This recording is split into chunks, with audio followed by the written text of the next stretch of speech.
Give me liberty or give me death. Stand your ground, boys. Don't fire unless fired upon. But if they mean to have a war, let it begin here. All men are created equal. Oh, say can you see? Surrender in the name of the great Jehovah and the Continental Congress. The Star-Spangled Banner.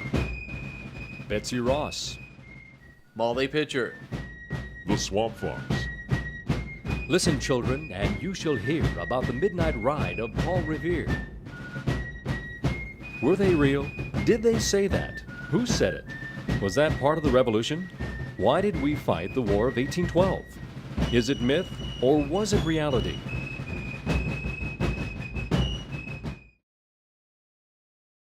These are the questions that American independence, myths, and realities set out to answer. These are the people and the events that built a nation. These are the stories that are told to our children. These are the legends that sustain the spirit of liberty. The Teaching American History Grant Program is the result of legislation introduced by Senator Robert Byrd of West Virginia in 2001. Educational Service Unit Number 2, in partnership with Wayne State College, was awarded a $1 million grant in 2004 for Project American Independence, Myths and Realities. The program was designed to provide professional development to Northeast Nebraska teachers of American history in the foundations of the United States. The 3-year program was built on 3 specific topics relating to the formation of the nation. Year 1 is the study of the American Revolution and the fight for freedom.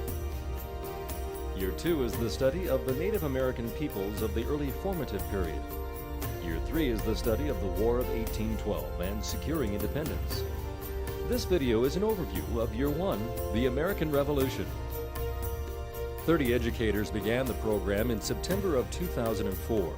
Working with author and historian Dr. Sarah Purcell, the group explored the documents, historical records, and artifacts related to the American Revolution.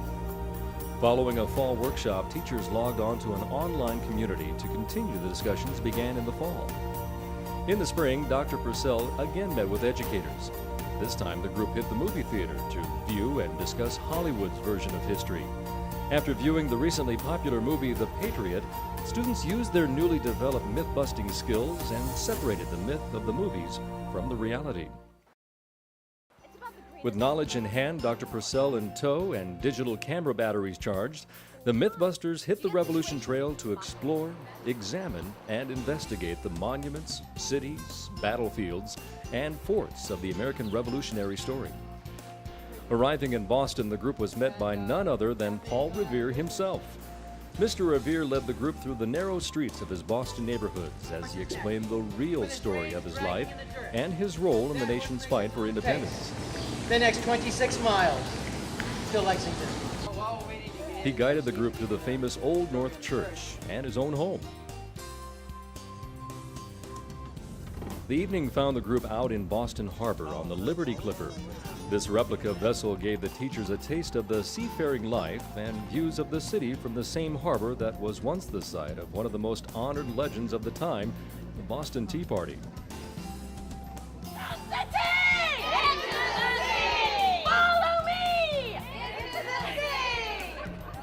Following the day with Paul Revere, the group met with another character from the past as they were led through the streets of Boston along the famous Freedom Trail. Stories and sights of this historic city were hungrily ingested as the educators literally walked in the footsteps of history, seeing such famous locations as Bunker Hill, the Old State House, and Faneuil Hall. The day concluded with a celebration of one of the most endearing and emotional elements responsible for invoking patriotic sentiments. Teachers attended the yearly patriotic concert performed by the beloved Boston Pops. Following the evening of music, the lovers of wide open spaces got to experience the city crowds to the extreme on the subway. Heading out of Boston, the group landed at the town green, where the shot heard round the world on Lexington Green. Following a trip to the famous bridge at Concord, the group met award-winning illustrator Christopher Byng. Mr. Byng shared his experiences of illustrating the famous poem The Midnight Ride of Paul Revere. One if by land and two if by sea, and I on the opposite shore will be.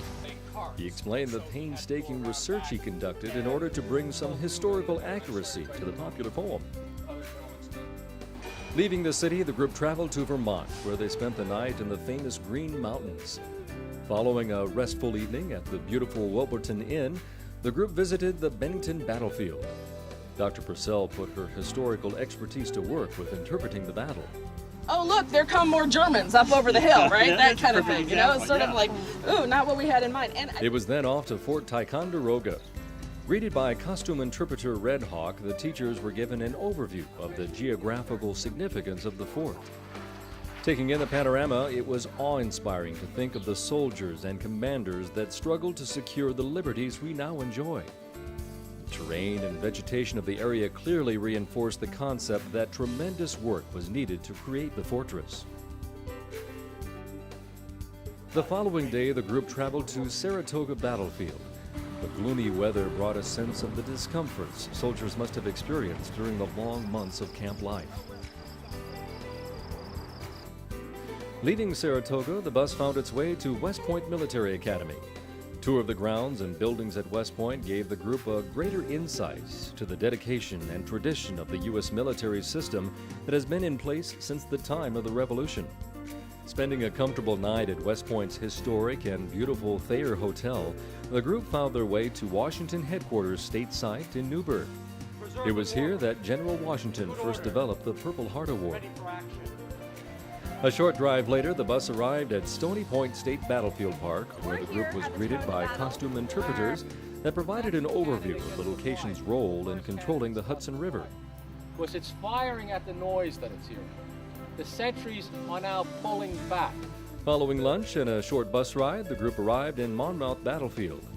The group was treated to a 2-mile walking tour of the battle site while the park's lead historian interpreted the positions of both armies and described their actions during the battle. There's the bridge. You can see that the Grenadiers never made it across, or didn't make it across very far. The heat and dust of the day were another reminder of the sacrifice and determination of our nation's revolutionary soldiers. Following a visit to the Princeton Battlefield State Park, the group found their way to Washington Crossing.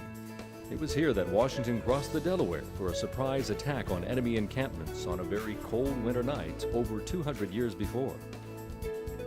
With the realities of the hardships of our revolutionary soldiers in their memories, the group traveled to Philadelphia to begin dispelling myths of the political leaders of the Revolution. Following the real story of the Liberty Bell, against slavery. And after the Civil War, the group found themselves in the center of the political side of the Revolution as they visited Independence Hall, Congress Hall, and the American Philosophical Society. Within the walls of these buildings, votes were cast to begin a revolution that resulted in the formation of an independent and free nation. Dinner at Philadelphia's City Tavern gave the group a revolutionary culinary experience in a meeting house where many political issues of the day were discussed. Day 2 in Philadelphia provided the group an opportunity to explore the newly opened Constitution Center, our most famous person buried in here is Benjamin Franklin. as well as touring Christ Church Burial Ground, Franklin Court, and the Betsy Ross House. After getting to sample a truly authentic Philly cheesesteak sandwich, the bus transported the group to Hopewell Furnace. Hopewell Furnace is a historically preserved location of an iron plantation where much of the iron needed for cannons and war goods was produced.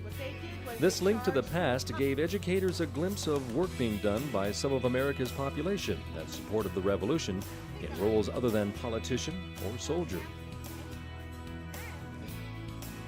Leaving Philadelphia, Valley Forge was the next location on the tour. Seeing the sight of so much suffering and loss again reinforced the sacrifices made to secure our nation's independence. Washington's Memorial Chapel was another reminder of the symbols and monuments erected in memory of those who came before. Following a visit to Brandywine Battlefield, the group arrived in Connecticut. In understanding how myths and legends are formed, the group concentrated on two of the mediums of the time: music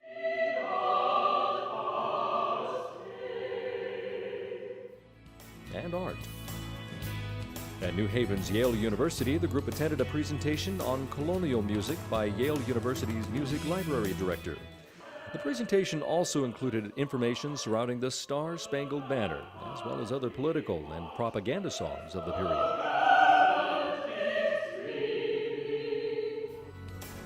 A tour of the Yale Art Gallery gave participants an opportunity to view revolutionary period art. The romantic images portrayed by an artist's interpretation of a battle were in striking contrast to the reality of actual battle events. Following a brief stay in Newport, Rhode Island, the American Independence Mythbusters finally traveled back to Nebraska to begin the process of updating their teaching materials and lessons in order to give students the real story of the American Revolution.